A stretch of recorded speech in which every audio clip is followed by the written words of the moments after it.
Haleluya. Puji Tuhan, jemaat yang dikasihi Tuhan, tiba saatnya kita akan memulaikan ibadah kita. Kita percaya bahwa dalam setiap ibadah kita ada Tuhan hadir akan melawat setiap kehidupan kita. Kita sama-sama mau masuk hadirat Tuhan. Kita mau memuji Dia, kita mau menyembah Dia. Kita katakan, saatku masuk ke hadirat. Haleluya.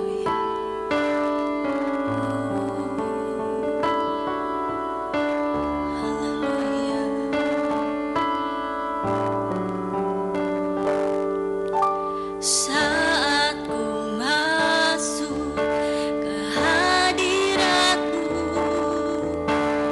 ku tersungkur dan sembah-Mu.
sembah Dia.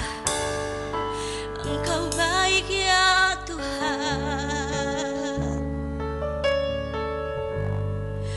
Engkau luar biasa Tuhan,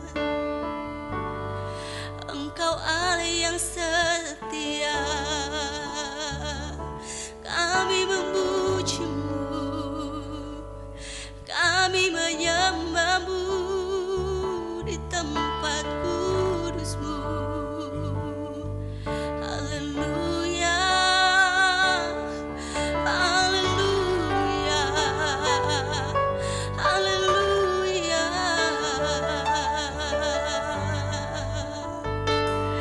haleluya. Engkau berkarya di hati kami Tuhan. Terima kasih Tuhan. Terima kasih. Haleluya.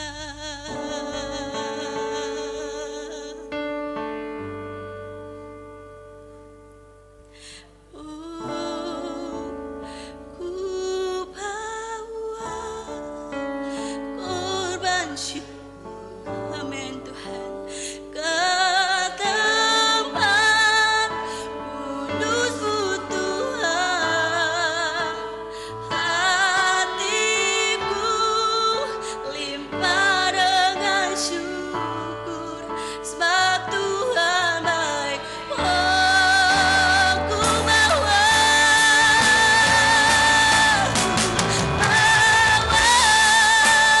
korban syukur ke tempat kudus-Mu Tuhan. Hatiku limpah dengan syukur, sebab Tuhan baik.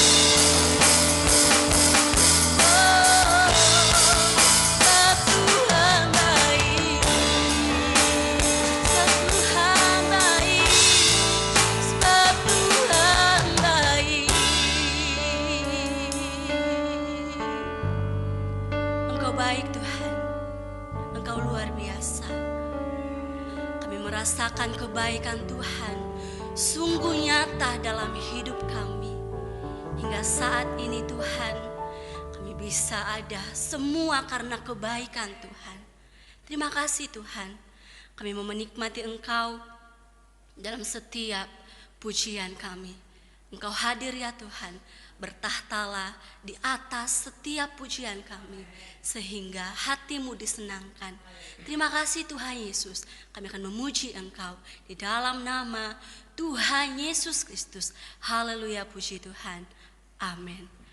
Haleluya. Puji nama Tuhan. Kita sangat diberkati oleh Tuhan. Kita ada karena kebaikan Tuhan. Saya percaya kita semua yang ada senantiasa ada di dalam lindungan Tuhan. Amin. Puji Tuhan, kita akan memuji Tuhan. Selamat semuanya bangkit berdiri. Kita angkat pujian, bangkit serukan nama Yesus. Haleluya.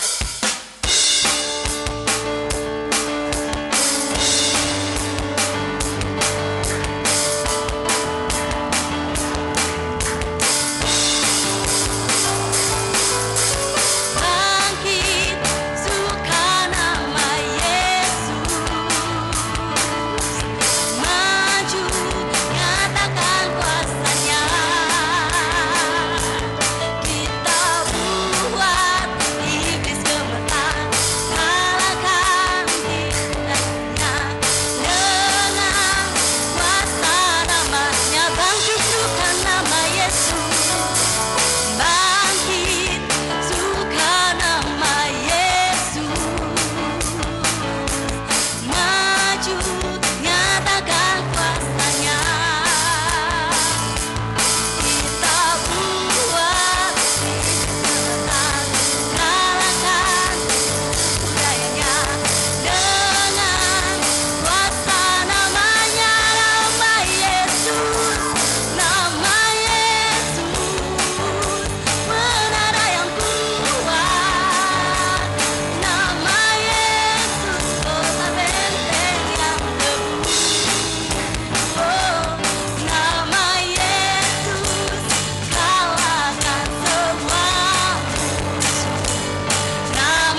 silakan duduk. Pujian kita berkata, oleh darah anak domba kita diberi kemenangan. Amin. Puji Tuhan, puji nama Tuhan. Tiba saatnya kita akan memberikan korban persembahan kita. Kita angkat pujian. Segala puji syukur hanya bagimu Tuhan.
Puji Tuhan, Tuhan Yesus memberkati setiap korban syukur kita.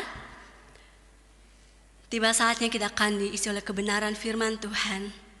Kita membuka setiap hati kita. Kita mau menerima sabda Tuhan, rahasia Tuhan yang akan memberikan kekuatan kepada kita, akan menjadi penuntun dalam hidup kita, sehingga kita mengerti apa yang menjadi rencana Tuhan dalam setiap kehidupan kita. Kita angkat pujian, kasih Allahku sungguh telah terbukti.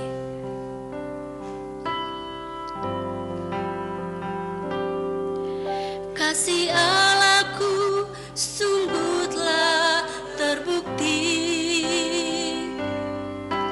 ketika Dia serahkan anaknya. Kasih Allah mau berkorban bagi kau dan aku. Tak ada kasih seperti kasih-Mu.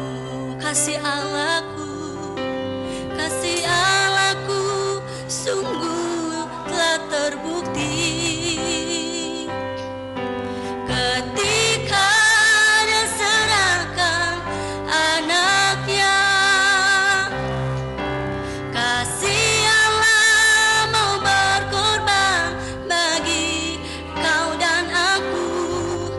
Tak ada kasih seperti kasih-Mu. Bersyukur, bersyukur, bersyukur, bersyukur,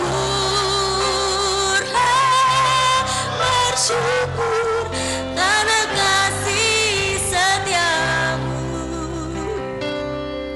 Ku sembah, ku sembah, ku sembah dan ku sembah selama hidupku.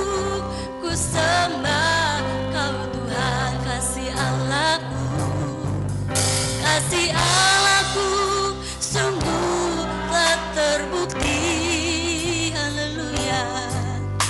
Ketika Dia serahkan anaknya. Kasih Allah mau berkorban bagi kau dan aku. Tak ada kasih seperti kasih-Mu. Bersyukur, bersyukur, bersyukur, bersyukur, bersyukur karena kasih setia-Mu. Ku sembah, ku sembah, ku sembah dan ku sembah selama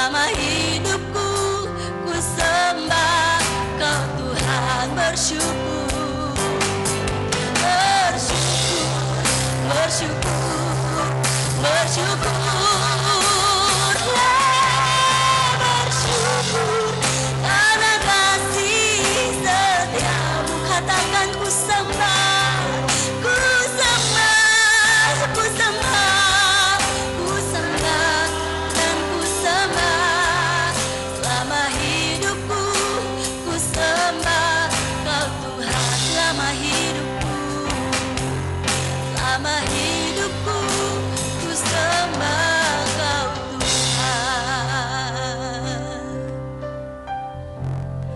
Selama hidup kami Tuhan, hanya untuk menyenangkan hati-Mu. Lewat pujian kami mengagungkan nama-Mu Tuhan. Sebab pengorbanan-Mu yang luar biasa Tuhan bagi kami, sehingga kami menjadi orang-orang yang dimenangkan oleh karena Tuhan Yesus. Terima kasih Tuhan. Tiba saatnya kami akan mendengarkan firman Tuhan. Engkau urapi hamba-Mu yang akan membawakan kebenaran firman-Mu. Urapan yang baru atas hamba-Mu ada memenuhi hamba-Mu Tuhan. Terima kasih Bapa yang baik. Kami siapkan tanah hati kami yang terbaik untuk menerima kebenaran firman Tuhan, supaya kami menjadi pelaku firman Tuhan. Terima kasih Tuhan Yesus. Inilah doa kami sambut firman Tuhan hanya di dalam nama Tuhan Yesus Kristus. Haleluya, puji Tuhan. Amin. Haleluya. Haleluya. Kita ada di minggu kedua dalam bulan ini, saudara, dan ya bersyukur kepada Tuhan kita masih dalam keadaan yang baik. Saya percaya saudara ada dalam keadaan yang baik, sekalipun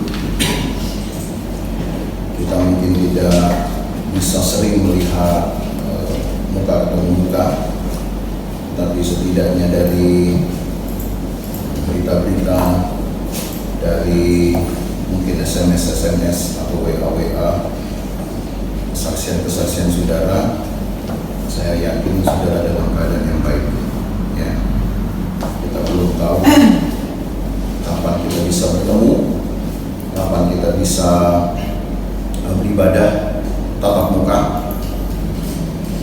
Masih banyak yang perlu dipersiapkan dan perlu dikaji tentunya. Tetapi apa yang sudah Tuhan luaskan sampai dengan hari ini, kita bisa beribadah lewat online saja, itu sudah puji Tuhan.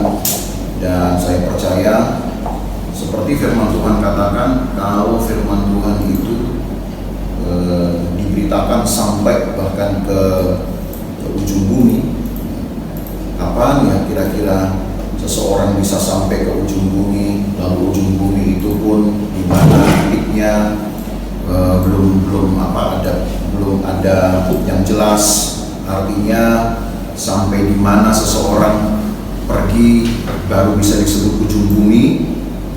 Tapi yang jelas dari tayangan ini, ya dari ibadah-ibadah dengan kemasan online ini, saya yakin banyak orang juga bisa menikmatinya. Bukan hanya jemaat kita di GPD Rusufan, tapi siapapun bisa menikmatinya, bisa mendengarkannya, dan mungkin itulah salah satu penggenapan dari firman Tuhan ini, saudara. Jadi segala sesuatu ada baiknya. Ya, maksud saya semua peristiwa yang Tuhan luaskan terjadi itu selalu ada sisi baiknya, karena Tuhan punya banyak cara untuk bekerja, untuk memberitakan firman-Nya dan untuk menyatakan kemuliaan-Nya. Hari ini kita akan mulai melihat satu babak baru dalam perjalanan iman orang Israel. Kita masuk dalam kitab Yosua, ya, karena kita sudah melihat banyak dari kitab Ulangan, sudah cukup lama, khususnya untuk jemaat GPD Rusufan. Maka kalaupun saudara sudah beberapa kali mendengar renungan tentang kitab Yosua, karena kita sudah membahas, menyelesaikan seluruh kitab Yosua ke-24 pasalnya, tetapi apa yang saudara bisa lihat di sana di dalam renungan-renungan tiap hari Selasa atau tiap hari Jumat, itu mungkin hanya satu potongan-potongan pendek saja, karena saya pun hanya mengambil satu kesimpulan, satu potongan pendek saja untuk mengurut satu riwayat perjalanan orang Israel di Tanah Terjanji. Maka di khotbah-khotbah kita hari Minggu untuk selanjutnya, kita tentu akan lebih banyak atau lebih dalam membahas tentang maksud Tuhan di dalam kitab Yosua ini. Nah, kalau kita melihat Yosua pasal 1 ayat 1 sampai ayat yang kelima, kita akan melihat dulu ayat-ayat ini, saudara. Yosua pasal 1 ayat 1 sampai ayat 5, firman Tuhan tertulis demikian. Yosua 1 ayat 1 sampai 5. Sesudah Musa hamba Tuhan itu mati, berfirmanlah Tuhan kepada Yosua bin Nun abdi Musa itu demikian. Hambaku Musa telah mati, sebab itu bersiaplah sekarang, seberangilah sungai Yordan ini, engkau dan seluruh bangsa ini menuju negeri yang akan kuberikan kepada mereka, kepada orang Israel itu. Setiap tempat yang akan diinjak oleh telapak kakimu kuberikan kepada kamu, seperti yang telah kujanjikan kepada Musa. Dari padang gurun dan gunung Libanon yang sebelah sana itu sampai ke sungai besar, yaitu sungai Efrat, seluruh tanah orang Het sampai ke laut besar di sebelah matahari terbenam, semuanya itu akan menjadi daerahmu. Seorang pun tidak akan dapat bertahan menghadapi engkau seumur hidupmu, seperti aku menyertai Musa. Demikianlah aku akan menyertai engkau. Aku tidak akan membiarkan engkau dan tidak akan meninggalkan engkau. Nah, Bapak Ibu Saudara, ketika Yosua menggantikan Musa untuk membawa orang Mesir menyeberangi sungai Yordan, maka ada satu pesan Tuhan kepada Yosua, dan itu 2 kali Tuhan katakan supaya Yosua menguatkan hati, sebab apa yang dihadapi oleh orang Israel di tanah perjanjian, di tanah terjanji, nantinya akan disebut sebagai tanah pusaka setelah orang Israel masuk dan dibagikan wilayah-wilayah sesuai dengan penentuan Tuhan. Maka banyak hal harus dihadapi oleh orang Israel ini. Kalau saudara mengikuti lebih lanjut riwayat dari perjalanan orang Israel, ketika disebutkan di ayat 2 itu bahwa Yosua harus mempersiapkan dirinya dan bangsanya untuk menyeberangi sungai Yordan, maka titik di tempat mereka berkemah sebelum menyeberangi sungai Yordan itu disebut dengan daerah Abel Sitim namanya. Daerah Abel Sitim ini ternyata sudah didatangi oleh Israel bukan hanya pada saat firman Tuhan ini diucapkan di kitab Yosua ini, tetapi sebenarnya sebelum Yosua mati pun mereka sudah ada di daerah ini. Ini daerah yang cukup luas, dataran Moab, saudara. Tempat di mana nanti Musa juga akan mengakhiri perjalanan mereka di Gunung Nebo. Jadi Gunung Nebo ini juga masuk di wilayah Moab, yang juga wilayah disebut dengan Abel Sitim ini. Itu sebabnya kita perlu tahu apa sebenarnya yang orang Israel hadapi di wilayah ini sebelum mereka menyeberang sungai Yordan. Tidak ada data yang jelas berapa lama mereka sudah bermukim di Abel Sitim ini, saudara. Tapi kalau saudara melihat dalam Keluaran, dalam Bilangan pasal 25, kitab Bilangan pasal 25, Bilangan pasal 25, saudara akan tahu bahwa cukup lama orang Israel berada di daerah ini. Bilangan pasal 25 dari ayat 1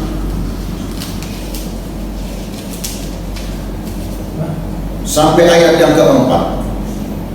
Bilangan 25 ayat 1 sampai ayat 4. Sementara Israel tinggal di Sitim, mulailah bangsa itu berzinah dengan perempuan-perempuan Moab. Perempuan-perempuan ini mengajak bangsa itu ke korban sembelihan bagi Allah mereka. Lalu bangsa itu turut makan dari korban itu dan menyembah Allah orang-orang itu. Ketika Israel berpasangan dengan Baal Peor, bangkitlah murka Tuhan terhadap Israel.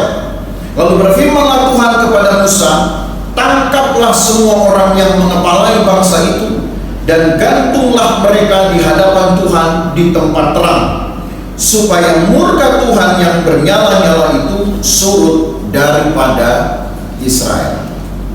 Kalau saudara lihat ayat 1, ketika pencerita Alkitab menulis sementara Israel tinggal di Sitim, itu artinya mereka sudah berada di daerah ini untuk sekian waktu lamanya.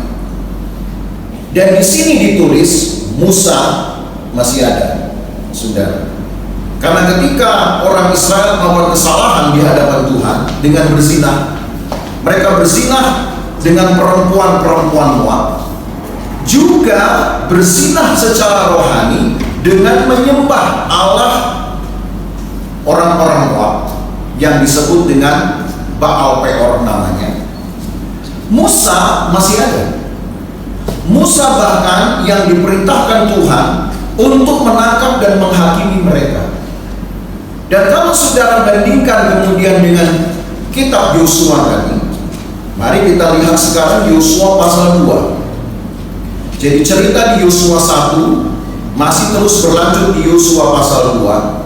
Di daerah yang sama, ayat 1 saudara perhatikan, Yosua pasal 2 ayat 1. Yosua bin Nun dengan diam-diam melepas dari Sitim 2 orang pengintai, katanya, pergilah amatilah negeri itu dan kota Yeriko dan seterusnya.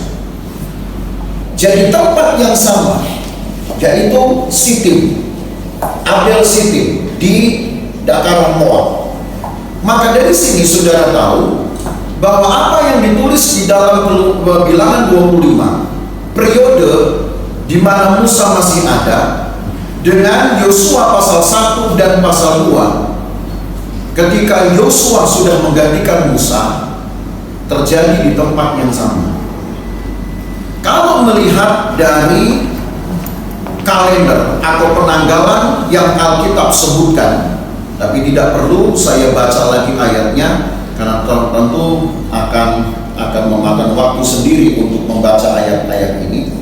Tapi dari Ulangan pasal 1 dituliskan bahwa orang Israel ketika menerima wejangan terakhir dari Musa sebelum Musa naik ke puncak Pisgah di Gunung Nebo itu terjadi pada bulan ke-11 perjalanan orang Israel yang dihitung berarti menyisakan 75 hari lagi, bulan ke-11. Sebab nanti orang Israel masuk ke Kanaan, ke kota Gilgal di bawah Yosua, itu ditulis terjadi pada bulan ke-10, pada bulan 1 tanggal 10. Jadi bulan 11 tanggal 1 menuju ke bulan 1 tanggal 10 itu ada jarak 70 hari, saudara. Jadi bulan 11 30 hari, bulan 12 30 hari, lalu bulan 1 10 hari, itu berarti ada 70 hari. Itu berarti bisa kita katakan bahwa sedikitnya orang Israel berada di Sitim ini sedikitnya 70 hari. Mungkin bisa lebih, karena Bilangan 25 ayat 1 tadi berkata sementara Israel tinggal di Sitim. Artinya itu sudah terjadi beberapa hari yang lalu. Kita tidak punya data yang pasti, tapi memang bukan itu yang menjadi konsentrasi kita, saudara. Entah 70 harikah orang Israel di Sitim menunggu menunggu waktunya untuk menyeberang sungai Yordan, itu berarti 70 hari sama dengan 2,5 bulan. Entah lebih panjang dari masa itu. Yang jelas saudara, ketika orang Israel ini tinggal menyisakan sedikit waktu lagi dari perjalanan panjangnya untuk masuk ke tanah Kanaan, mereka menghadapi beberapa hal yang cukup berat dalam hidup mereka. Yang pertama tentu adalah kisah yang ditulis dalam Bilangan pasal 25 tadi, yaitu satu situasi di mana orang Israel, dan ini mungkin terjadi pada kelompok senior mereka, kelompok pertama yang sudah menjalani pengembaraan 40 tahun sampai di usia tua mereka. Mereka mengakhiri hidup mereka dengan satu cara hidup yang tidak berkenan kepada Tuhan. Dan itu akan menjadi satu peperangan batin tersendiri kepada generasi muda yang dipersiapkan untuk memasuki tanah perjanjian ini. Generasi tua, atau saya katakan generasi pertama yang menyeberangi Laut Merah, pada akhirnya tidak diizinkan Tuhan untuk menyeberangi Sungai Yordan, kecuali Yosua dan Kaleb dari generasi yang menyeberangi Laut Merah. Tetapi mereka yang akan menyeberangi Sungai Yordan ini adalah kelompok yang juga ikut di dalam pengalaman penyeberangan Laut Merah. Jadi itu artinya untuk kelompok kedua, kelompok yang saya sebut kelompok generasi pewaris tanah terjanji yang dipimpin oleh Yosua, mereka mengalami 2 kali pengalaman penyeberangan laut dan sungai. Waktu mereka menyeberangi Laut Merah 40 tahun yang lalu, usia mereka mungkin setara dengan kita bilang ABG sekarang, masih 19 tahunan kurang lebih, belum tahu apa tentang pekerjaan Tuhan. Mengapa Tuhan izinkan mereka harus menyeberangi Laut Merah ini? Tapi yang jelas yang mereka tahu bahwa ketika mereka menyeberangi Laut Merah itu, Tuhan membuat orang Mesir sedang mengejar mereka. Tuhan mengizinkan orang Mesir menyusul mereka dengan kekuatan perangnya yang menakutkan. 600 kereta kuda perang sudah menyusul mereka, dan mereka melihat itu. Dengan cepat mereka mendekat. Orang Israel hanya berjalan, orang Mesir mengejar, menyusul dengan kereta perang mereka. Dan melihat besarnya kekuatan itu tentu menakutkan, saudara. Karena buat mereka berarti kematian sudah di ujung tanduk. Tetapi Tuhan memperlihatkan kekuatannya. Sebab untuk itulah alasannya orang Israel ini harus dibawa kembali pada titik itu. Padahal orang Israel sebenarnya sudah pada titik terjauh dari Mesir ketika mereka sudah mencapai padang gurun Yetam. Itu sebenarnya perjalanan yang sudah sangat jauh dari Mesir atau menjauh dari Mesir. Tapi Alkitab berkata Tuhan menyuruh orang Israel untuk kembali memutar dan berkemah di depan Pihahirot atau di Pihahirot, tempat di mana mereka nanti akan diperlihatkan jalan baru berupa air laut tersibak yang menjadi bendungan seperti es batu. Sayangnya waktu itu mereka masih muda sekali. Generasi pewaris ini masih umur 19 tahun. Kalaupun toh mereka bisa melihat kebesaran Tuhan, mungkin mereka belum tahu banyak tentang apa alasan atau apa kehendak Tuhan melalui peristiwa itu. Tapi mereka adalah saksi hidup dari pengalaman penyeberangan Laut Merah dengan kekuatan tangan Tuhan. 40 tahun kemudian, generasi ini yang sudah berumur sedikitnya 59 tahun atau 60 tahun kalau mau gampang ingat semua, mereka sekarang berhadapan lagi dengan Sungai Yordan untuk mereka seberangi. Tapi mereka sudah mempunyai satu pengalaman dengan Tuhan. Mereka sudah mulai sedikit memahami pekerjaan Tuhan, walaupun itu tidak cukup. Karena orang Israel ini lebih banyak mengeluhnya daripada mengucap syukurnya. Jadi kita harus belajar, saudara, bahwa ketika Tuhan izinkan kita mengalami pengalaman-pengalaman yang tidak menyenangkan, jangan cepat mengeluh. Karena umat pilihan Tuhan ini sudah banyak mengecewakan Tuhan dengan keluhan-keluhan. Memang mengeluh ini rasanya seperti sudah menjadi baju kita, ya. Baju manusia, baju kodrat saya katakan gitu. Karena manusia lahir aja sudah nangis. Ya, jarang kita lihat bayi lahir ketawa kan, saudara. Kalau enggak kita juga yang ketawa bisa-bisa. Saya nggak tahu apakah itu tanda bahwa manusia terlahir memang sudah dengan kesedihan. Walaupun alasan medisnya memang ada, mengapa bayi lahir harus nangis, itu alasan medisnya memang ada, didefinisikan. karena itu memang untuk tanda kehidupan, tanda-tanda vital. Tapi kalau kita mau bicara tentang hal yang lain, mengapa manusia terlahir harus menangis? Kalau hanya untuk mengecek tanda-tanda vital kehidupan, maka tertawa pun sama sebetulnya. Ya, tapi tidak begitu. Bayi lahir tidak ada yang ketawa, saudara. Bayi lahir menangis. Dan apakah itu memang menyimbolkan, menggambarkan bahwa manusia hidup sudah langsung tahu secara kodrat penderitaan? Ya, itu punya penafsiran masing-masing. Tapi baju kodrat manusia itu saya katakan hampir selalu kita ini mengeluh. Orang Israel juga mengeluh. Lebih banyak mengeluh daripada mengucap syukur. Tapi satu hal yang saya ingin kita pelajari, saudara, bahwa apapun sulitnya, pengalaman-pengalaman perjalanan iman kita Tuhan luaskan. Tuhan selalu punya alasan.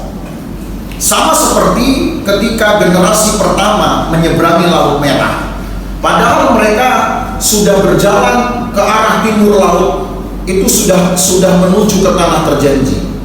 Tapi mereka disuruh kembali menuju ke Pihahirot itu, menuju ke tepi di mana Laut Merah membentang menghalangi perjalanan mereka.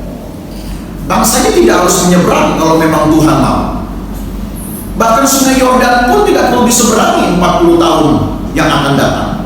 Seperti yang cerita ini, kalau Allah mau, Allah punya kehendak tersendiri, punya kehendak tertentu. Laut Merah, Sungai Yordan tidak perlu diseberangi. Tapi kita tahu bahwa kedua tempat ini harus dilalui. Laut Merah harus diseberangi punya alasan.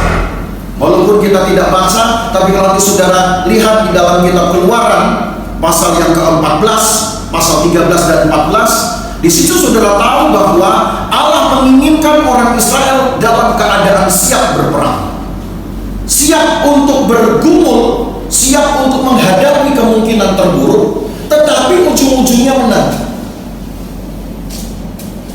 Jangan kita kemudian berpikir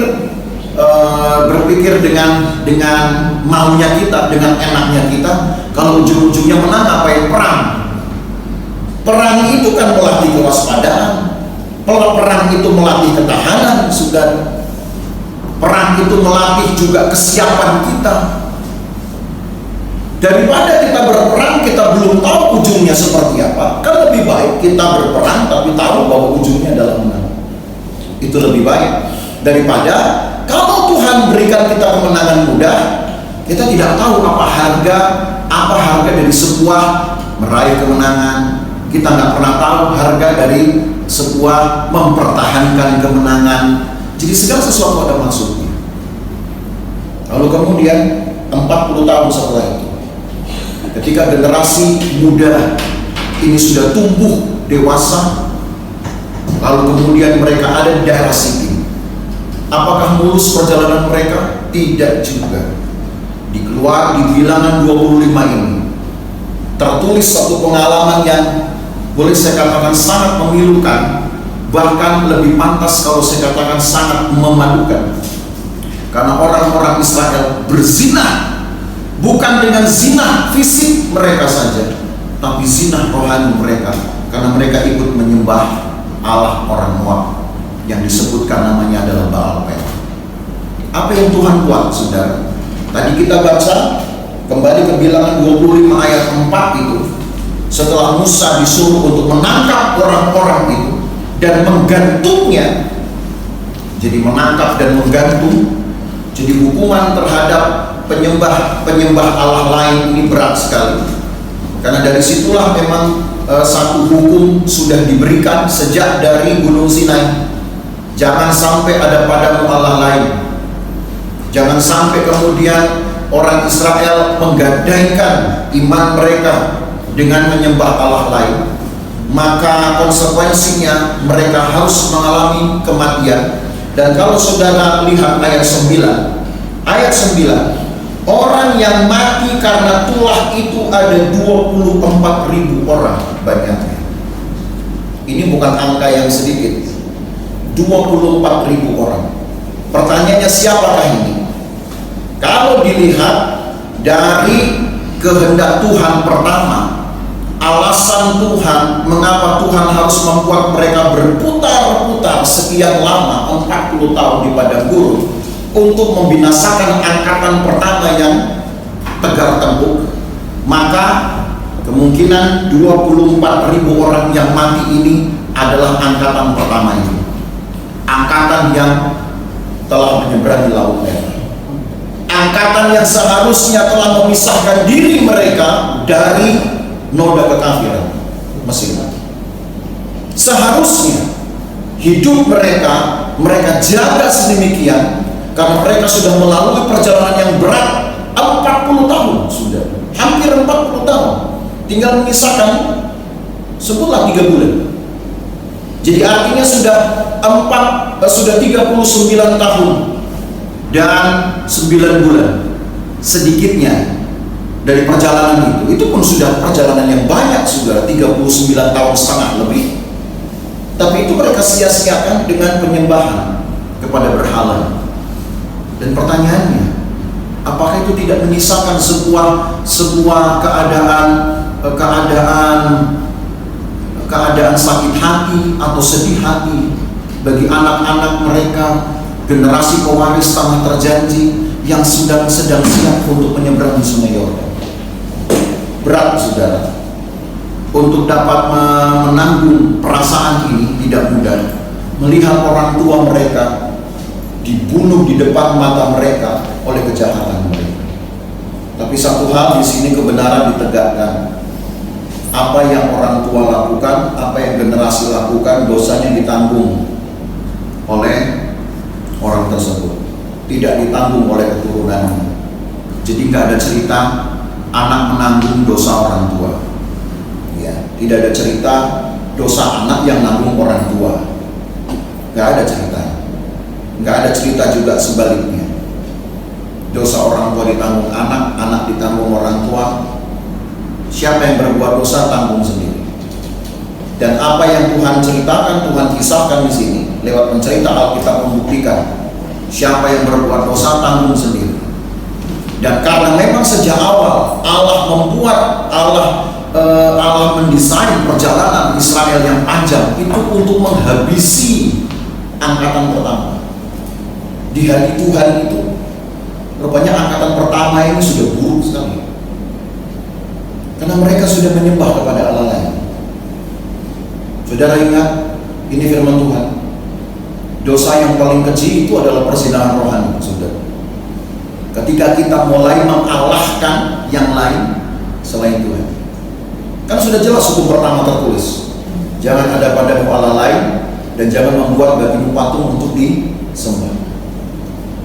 Saudara tahu bahwa suku Dan, kita pernah bahas ini, dari 12 suku Israel, dari 12 anak Yakub, dan suku Dan, namanya Dan memang, adalah satu-satunya suku yang secara terang-terangan melengsarkan Tuhan,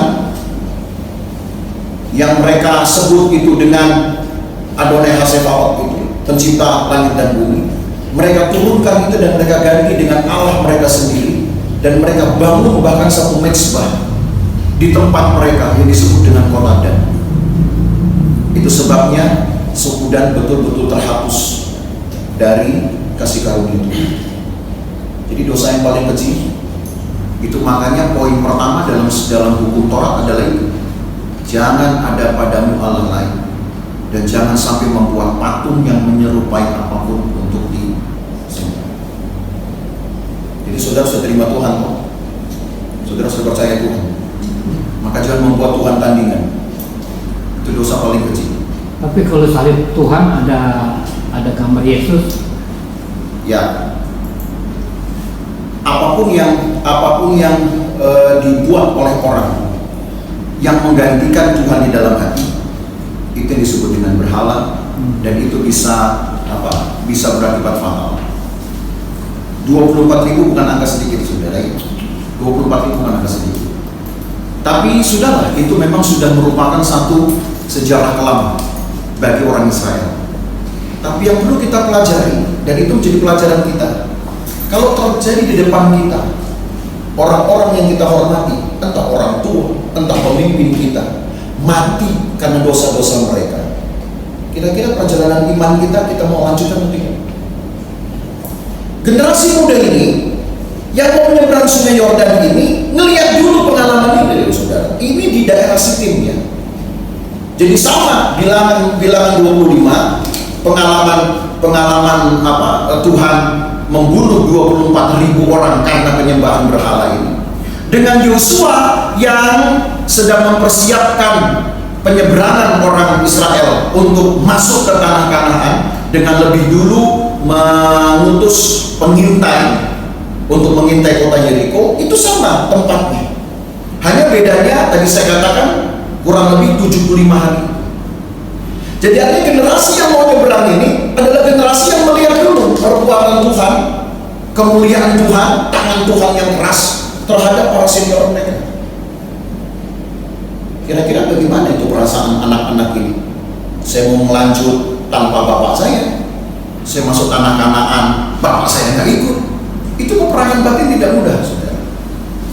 Tapi itu saya mau katakan bahwa apa yang Tuhan kerjakan bagi umat Tuhan itu harus betul-betul dibedakan atau dipisahkan dengan keinginan kita secara manusia. Oh, kalau bisa saya mau masuk ke satu tanah perjanjian, ke satu akhir dari hidup kita, kalau bisa dengan keluarga saya lengkap. Ya kalau memang mau seperti itu, maka kerjakanlah apa yang memang patut kepada tiap pribadi. Bukan berarti nanti ya bapak yang akan ke gereja saja, bapak yang baca Alkitab supaya ibu ikut selamat, anak-anak ikut selamat. Itu kan gak ada cerita. Maka dari sini kita belajar, saudara, bagaimana tanggung jawab keselamatan itu harus dijaga pribadi. Tapi yang saya mau katakan, inilah beban pertama generasi pewaris sebelum menyeberang Sungai Yordan. Mereka melihat dulu perbuatan tangan Tuhan yang keras ketika harus menghukum generasi senior mereka dengan kematian karena perzinahan. Harusnya itu mereka tahu untuk tidak lagi melakukan hal yang sama ketika nanti mereka masuk ke tanah terjanji, walaupun ceritanya lain. Lalu yang kedua, saya ingin saudara tahu dulu pengalaman kedua, Bilangan pasal 26. Di dalam Bilangan pasal yang ke-26, barulah kemudian Tuhan menyuruh Musa untuk mencatat, mensensus generasi kedua ini, generasi pewaris ini, sebelum mereka menyeberang Sungai Yordan. Ini masih Musa, belum diganti dengan Yosua. Jadi sudah tahu bahwa cukup lama mereka ada di daerah Sitim ini. Tujuannya untuk apa, saudara? Bahwa Allah menghitung juga, Allah pun merinci, Allah pun juga dapat memperhatikan sampai detail-detail, sampai hal yang paling rinci, sehingga ketika Musa disuruh untuk menghitung jumlah, karena memang Tuhan ingin menghimpun bahkan jumlah dari orang-orang yang masih punya peluang untuk menikmati tanah terjanji. Jadi kalau dikatakan Tuhan menghitung, apakah angka buat Tuhan penting atau tidak? Enggak sebenarnya. Angka buat Tuhan enggak penting. Tapi angka menunjukkan bahwa Allah mengambil perhatian. Makanya Alkitab berkata, bahkan rambut di kepala pun dia bisa hitung. Kita seumur-umur enggak pernah hitung rambut kita, saudara. Enggak usah yang di kepala, yang rontok aja kita enggak pernah hitung. Ya, pernah ibu-ibu sisir rambut, rontok, hitung rambutnya di apa? Oh, berarti ini rambut di kepala saya berkurang sekian. Nggak pernah. Yang keramas-keramas kemudian turun jatuh di lantai kamar mandi, saudara pungut itu lembar per lembar, rambut saya sudah berkurang sekian, boro-boro kan. Tapi Allah menghitungnya. Itu hanya untuk menunjukkan bahwa Allah rinci sekali. Jadi kepada generasi kedua, taruhlah mereka mungkin sakit hati, mereka mungkin juga pedih hati karena orang tua mereka ikut di dalam jumlah bilangan yang mati. Tapi kan dari sini mereka harus tahu bahwa Allah perhatikan mereka. Kebutuhan mereka pun Allah perhatikan. Sebab memang itu tempat terakhir mereka di Abel Sitim itu sebelum mereka menyeberang Sungai Yordan dan memasuki wilayah itu dan menetap di tempat pertama adalah Gilgal. Allah perhatikan, saudara.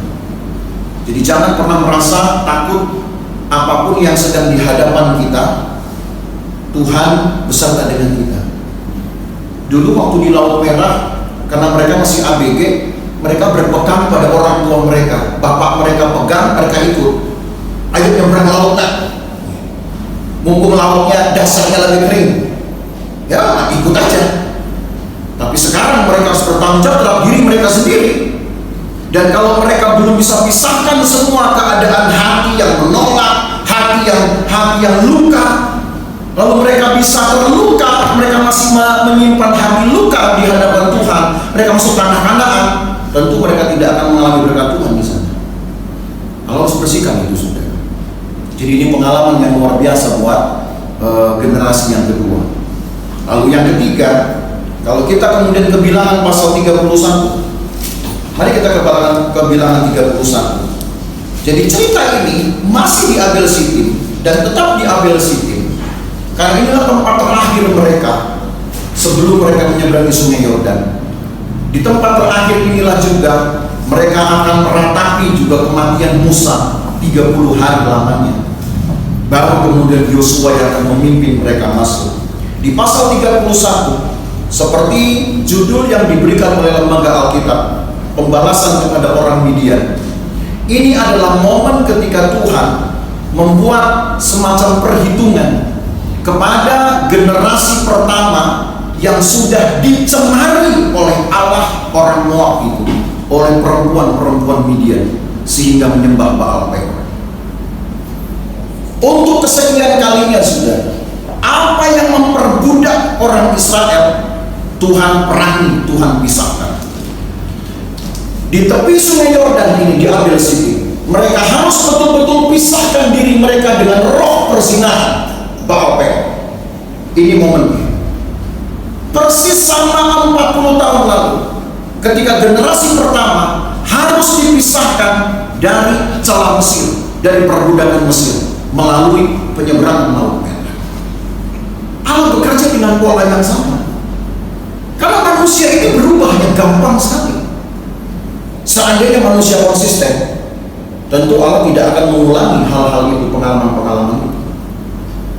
Nah, seringkali bagi kita, saudara, pengalaman berulang ini menjengkelkan. Masalah ini lagi, masalah itu lagi. Itu jalan Tuhan. Kalau manusia itu taat saja, kalau manusia itu mengambil respon cepat saja untuk setia, mungkin cerita lain. Saya katakan mungkin cerita lain, karena kita nggak tahu kehendak Tuhan seperti apa. Tapi manusia ini kan selalu lebih banyak jatuh kembali ke dalam kesalahan yang sama, dan lebih sering melakukan hal itu, jatuh lagi ke dalam kesalahan yang sama. Maka cerita ini dibuat supaya dari generasi ke generasi belajar. Bisa saja ada kesalahan, ada contoh buruk dari pengalaman generasi lalu diulangi kembali di generasi berikutnya. Maka anak-anak, orang tua khususnya, jangan menurunkan pola hidup yang salah kepada anak-anak. Apapun apa yang sudah menjadi kesalahan-kesalahanmu di masa lalu, jangan sampai anak kita mengulanginya. Ini bahaya besar, saudara. Karena seringkali kita anggap remeh. Lebih baik kita buat satu pendisiplinan untuk menjalani cara hidup yang lebih baik, yang baru bagi generasi kita, supaya nanti generasi mereka ketika melahirkan lagi generasi berikutnya akan lebih baik lagi cara hidupnya.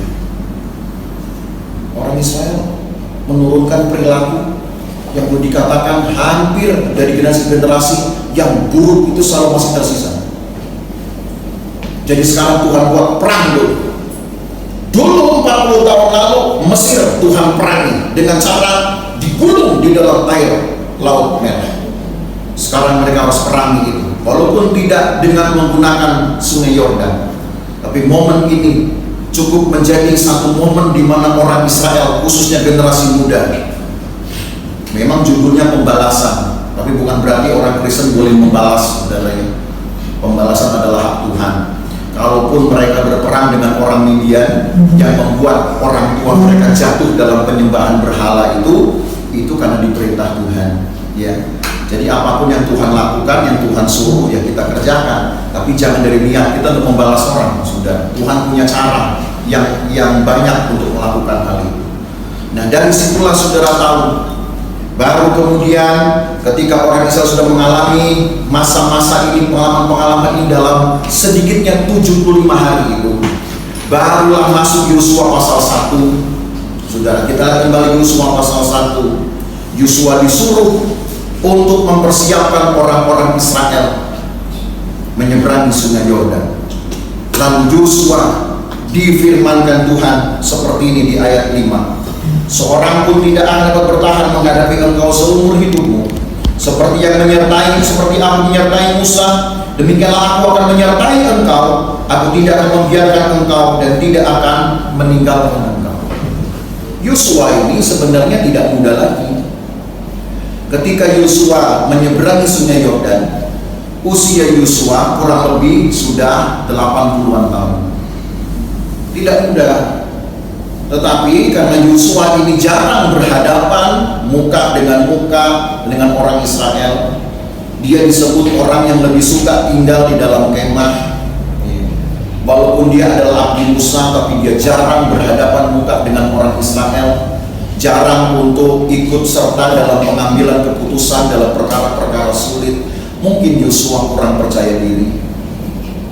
Lalu kemudian Tuhan membuat Yosua harus menggantikan Musa. Ini usia tidak muda, kurang lebih 80, karena tidak ada angka yang pasti, tapi bisa dilihat dari usia-usia Kaleb, karena Yosua dan Kaleb adalah satu zaman, saudara.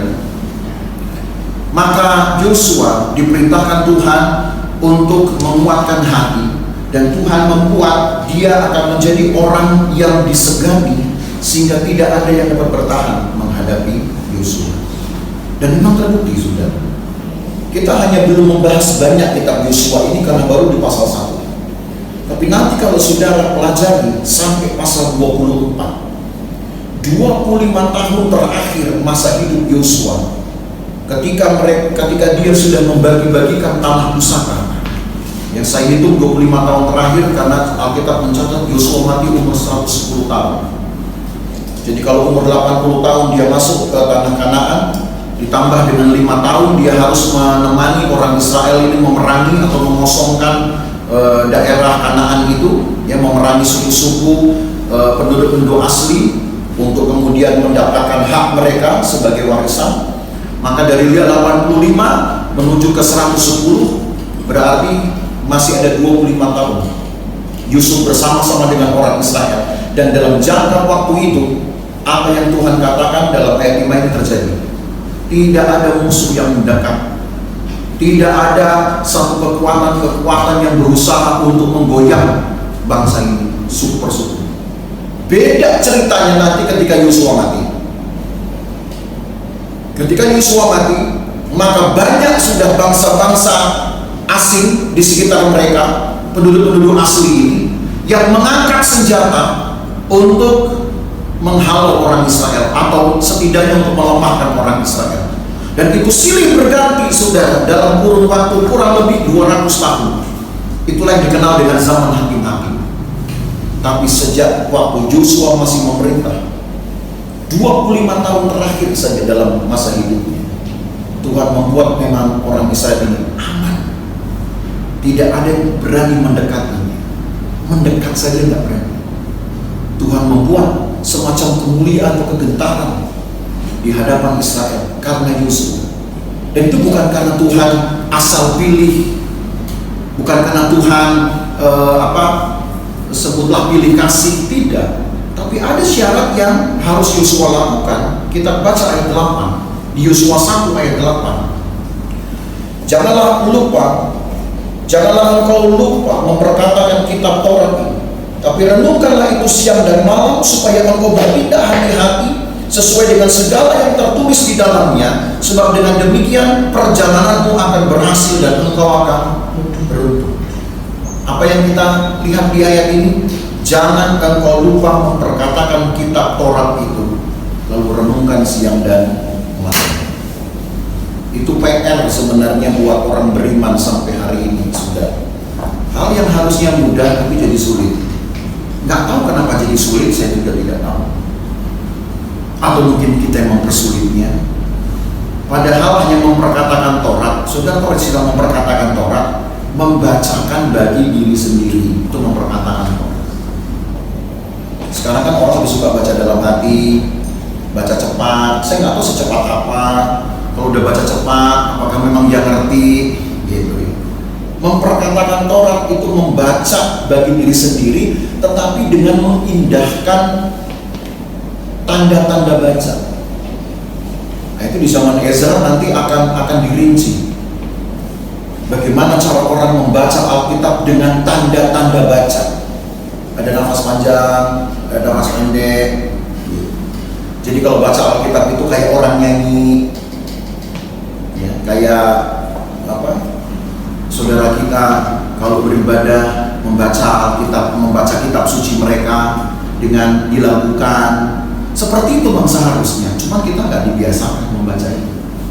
Kalau kita dibiasakan membaca itu, mungkin baca satu pasal itu sudah 15 menit sendiri sudah. Kebaktian udah kepotong separuhnya untuk baca Alkitab. Tapi cara apapun, Allah ingin kita belajar untuk menghormati dan menyenangi, menyukai firman Tuhan. Cuman itu, kalau kita pikir syaratnya mudah sekali untuk membuat hidup kita menjadi kehormatan bagi orang lain, orang segan dengan kita. Seperti kepada Yosua Tuhan katakan, aku akan membuat engkau bertahan sehingga tidak seorang pun akan tahan berdiri menghadapi engkau. Syaratnya kita pikir susah, padahal enggak. Cuma memperkatakan Taurat bukan hanya bagi dirinya, tapi juga bagi keluarganya. Ya, mengucapkan itu untuk diri sendiri, mengucapkan bagi diri sendiri, tapi juga dia diperdengarkan pada orang Israel. Lalu merenungkan siang dan malam. Ini kan juga menjadi doa Daud, sudah merenungkan siang dan malam. Rupanya itu syaratnya ringan, tapi masalahnya yang ringan ini justru jadi berat. Itu maka saya katakan PR betul ini bagi orang ringan. Kita cuma mau selalu Tuhan kerjakan yang baik-baik dulu, yang enak-enak dulu, baru nanti kita akan memberikan apa yang kita anggap pantas kepada Tuhan. Kok rasanya kita menjadi penasehat Tuhan, seolah Tuhan harus tahu dulu, Tuhan harus pintar mengevaluasi kira-kira berapa yang saya kasih, nanti Tuhan mau kasih berapa sama saya. Tidak begitu, Bapak Ibu Saudara. Jadi kita belajar dari sini bahwa mengapa Yosua dapat dijanjikan satu kehidupan yang gilang gemilang. Dan kalau kita bahas pasal 24, walaupun itu masih lama kita bahas, tapi tidak mengapa saudara membaca. Saya ajak saudara baca ini Yosua pasal 24 ini. Yosua pasal 24. Maka saudara akan melihat apa yang Yosua lakukan. Yosua 24 ayat 25. Yosua 24 ayat 25 tertulis, pada hari itu juga Yosua mengikat perjanjian dengan bangsa itu dan membuat ketetapan dan peraturan bagi mereka di Sikem. Yosua menuliskan semuanya itu dalam kitab hukum Allah, lalu mengambil batu yang besar dan mendirikan di sana di bawah pohon besar di tempat kudus Tuhan. Yosua meninggalkan semacam prasasti yang bisa dilihat dari waktu ke waktu oleh orang Israel. Ini loh Tuhan. Di dalam hukum Tuhan itu kan adalah firman Tuhan sendiri. Di dalam hukum Tuhan, perkataan Tuhan itu kan kehadiran Allah juga diperlihatkan. Dia wariskan itu saudara, sehingga orang Israel serentak berkata, kami mau melakukan apa yang engkau juga lakukan. Sayangnya Yosua mati, dan setelah itu orang Israel kehilangan lagi figur keteladanan.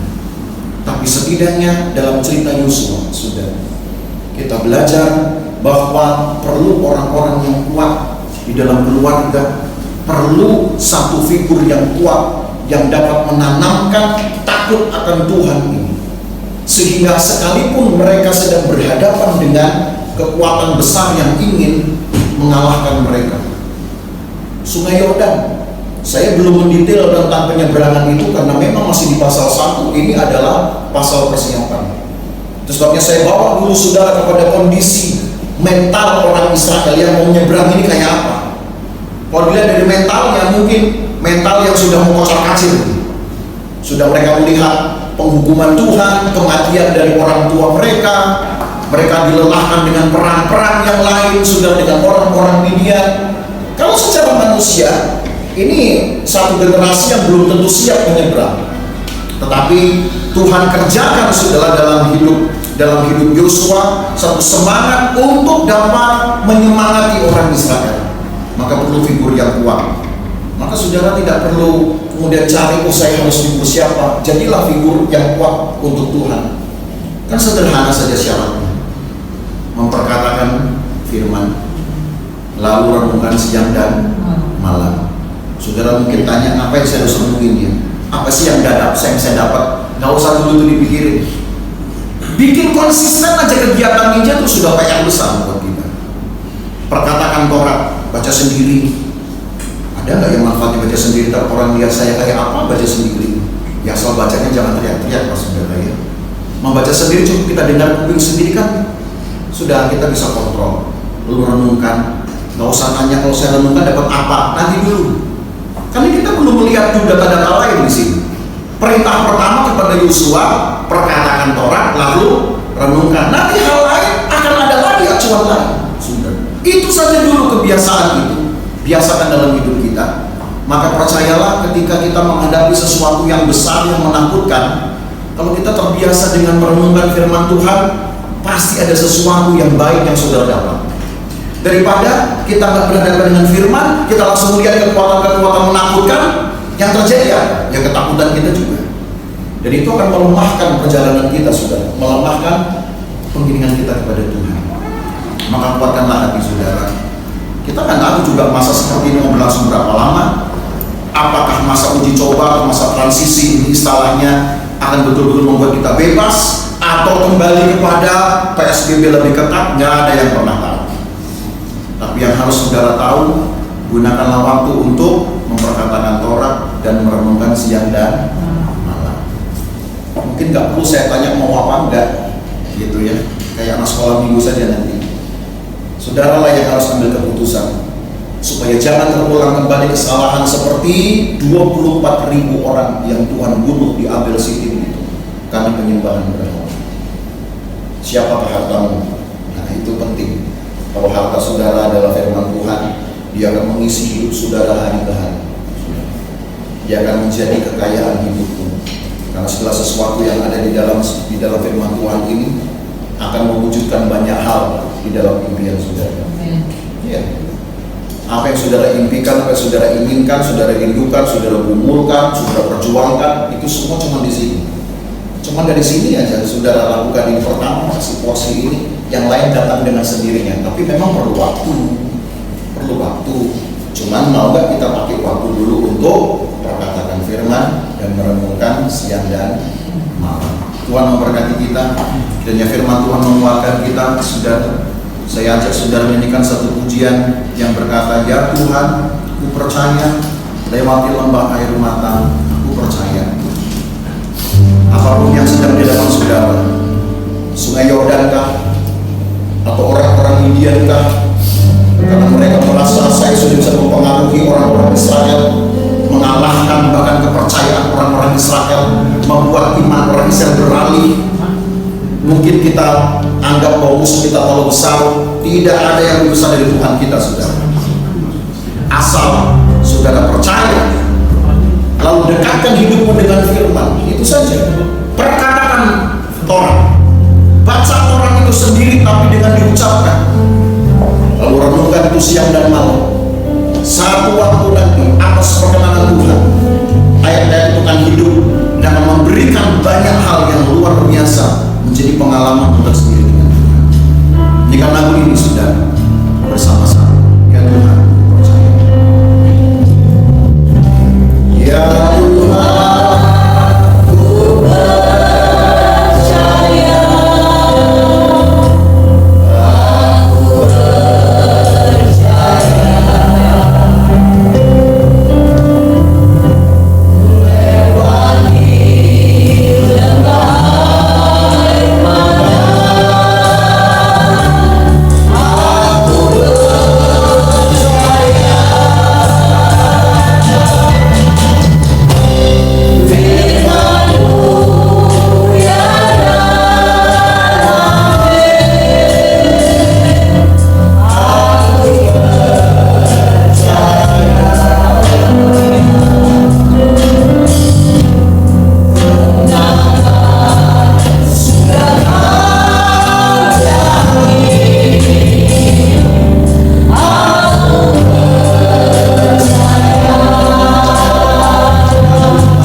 pertimbangan yang melemahkan firman Tuhan. Tidak boleh lebih menguasai pikiranmu yang curiga dengan Tuhan. Itu percaya. Percaya berarti saudaranya berkata, ya saya tunggu pekerjaanku. Percaya berkata, ya saya akan sabar menanti tangan Tuhan berbuat. Tidak ada kata lain saudara dari kata percaya itu, kecuali hanya saya menunggu Tuhan. Saya menunggu Tuhan bekerja. Saya sabar menunggu Tuhan sambil saya berharap. Tidak boleh dikotori dengan keraguan, tidak boleh dikotori dengan kekhawatiran, tidak boleh dikotori dengan pertanyaan-pertanyaan yang melemahkan hati kita sendiri. Percaya, kata yang pendek, tapi seringkali kita susah untuk betul-betul memahaminya. Dan kepada Yosua Tuhan katakan, kuatkan hatimu, perkatakanlah Taurat, renungkan siang dan malam, hanya untuk satu hal saja, belajar percaya. Maka dengan percaya itulah sebenarnya Tuhan ingin memperlihatkan semua perjalanan orang Israel seberat apapun selalu sukses, selalu berujung kepada keberhasilan. Seberat apapun, hanya seringkali di tengah perjalanan itulah kita sudah merasakan berat itu sebagai satu beban yang tidak menyenangkan. Maka lebih sukalah kita mengeluh daripada mengucap syukur. Belajar percaya, saudara. Tuhan akan hentak kita kepada satu kegemilangan ini, lebih dari sekedar kenikmatan yang saudara mungkin inginkan, lebih daripada sekedar kata hidup enak yang saudara dambakan. Allah lebih tahu, rambut di kepala kita pun dia bisa hitung. Jadi Allah tahu betul apa yang perlu dalam hidup. Kalau dikatakan musuh-musuh kita banyak dan besar, jelas dunia ini pun adalah musuh kita. Tidak ada yang aman. Tapi kalau Tuhan di pihak kita, saudara, maka kalaupun musuh dekat dengan kita, mereka tidak akan bisa bertahan menghadapi kita, sama seperti yang Tuhan ucapkan kepada Yesus. Hanya dengan satu syarat, percaya. Maka jangan takut. Banyak musuh di depan kita, bahkan musuh-musuh yang tidak kelihatan, seperti virus ini pun tidak kelihatan.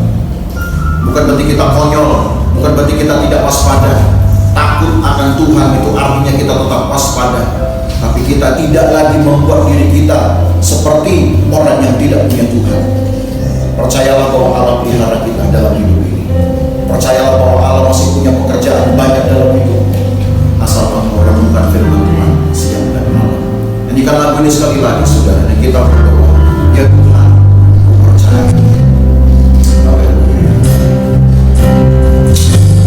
Ya Tuhan, ku percaya, aku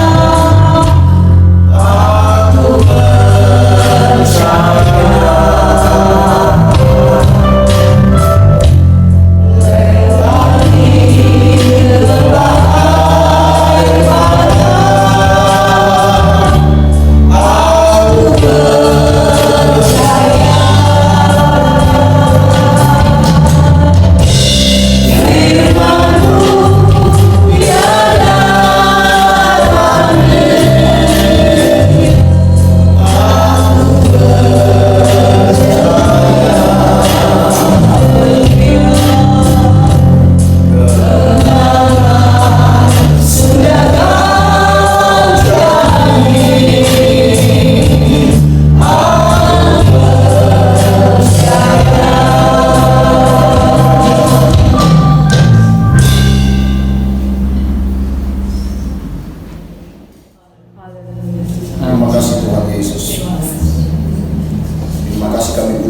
Semakin seringnya kami bersekutu dengan Tuhan, Tuhan luaskan, Tuhan izinkan pengalaman berat kami lalui. Tetapi Tuhan, kami tahu bahwa kalaupun Tuhan izinkan hal itu terjadi, supaya juga kami melihat kebesaran tangan Tuhan ketika melepaskan kami. Amin Tuhan. Supaya Tuhan mengizinkan kami melihat dengan mata kami sendiri satu perbuatan tangan yang kuat dari Allah yang Maha Kuasa. Amin. Allah berkehendak supaya kami mengalami sendiri, tidak dari orang lain, tidak dari cerita orang, tapi dari pengalaman sendiri, melihat sendiri, mengalami sendiri. Maka Tuhan, kiranya pengalaman-pengalaman ini, kalau kami kumpulkan, akan membuat kekuatan kami mengiring Tuhan, kekuatan kami berharap semakin hari akan semakin baik di hadapan Tuhan. Amin.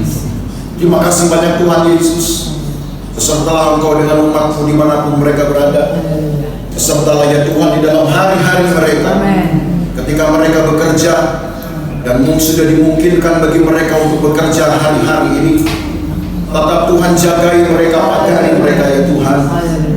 Banyak musuh yang tidak terlihat, dari kiri, dari kanan, dari depan, dari belakang. Mungkin mereka bisa datang.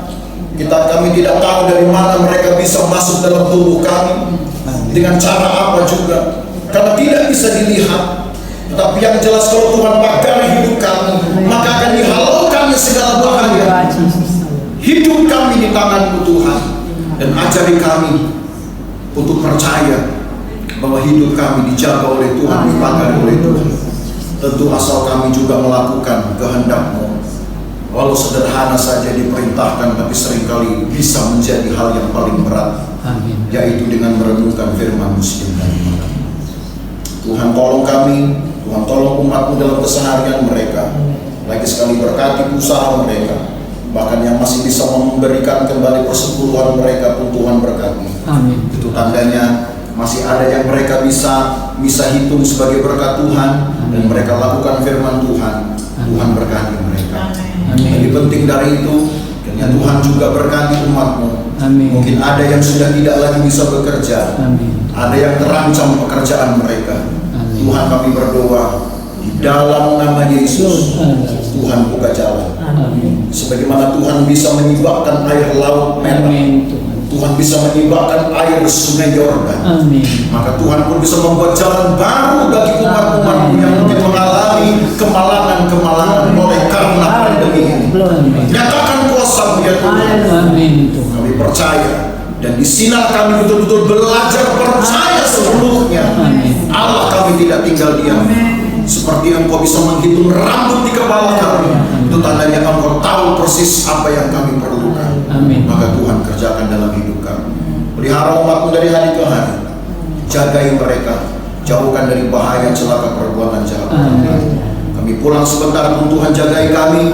Berdoa juga untuk rekan-rekan kami, supaya mereka tetap ada dalam keadaan baik. Kalau ada yang sakit, sembuhkan di dalam nama Yesus. Ada yang susah, Tuhan hiburkan dalam nama Yesus. Ada yang berkeadaan tekanan berat dalam hidup mereka, Tuhan lepaskan di dalam nama Yesus. Pelihara kami dari hari ke hari ya Tuhan. Amin. Pelihara seisi rumah kami, dari anak-anak hingga orang tua. Jagai ya Tuhan. Amin. Dan buat kami hidup dengan bebas, hidup dengan sukacita, walaupun dunia tidak membuat kami bersukacita. Amin. Terima kasih Tuhan. Maka Bapak Ibu Saudara sekalian, pulanglah dengan kau berkat dari Allah Bapa, kasih sayang dalam persekutuan dengan anaknya Yesus Kristus, penyertaan Roh Kudus memelihara kita dari hari ini sampai selama-lamanya. Dan berkat ini kita terima di dalam nama Tuhan Yesus Kristus. Dan yang percaya berkata, Amin.